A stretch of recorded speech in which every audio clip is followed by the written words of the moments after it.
two things that you said in your response. In my response about DEI, you say here, you're factoring someone's race into any decision. That is inherently racist. And reverse racism is still racism, so it doesn't work. First of all, I understand a lot of people have different definitions when it comes to racism.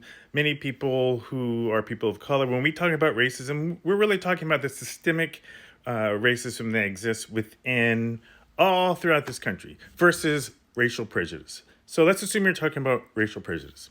First of all, diversity, equity, and inclusion is not just about race. It's also about gender. It's about identity. It's about ability. So a person who lives their life in a wheelchair, diversity, equity, and inclusion programs help them as well. So it's not just about race. That's one. Also, it bears repeating that the people who have benefited most from these programs have tended to be white women.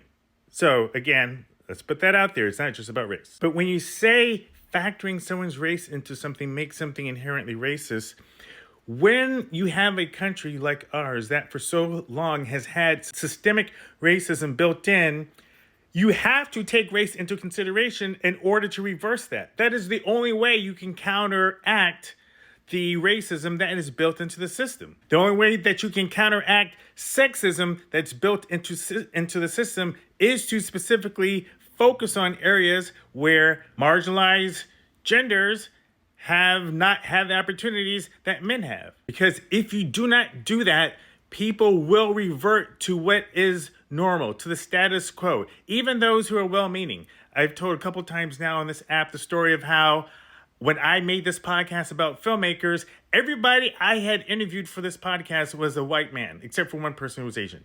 It didn't even occur to me until a woman emailed me and said, how come you didn't interview any women filmmakers?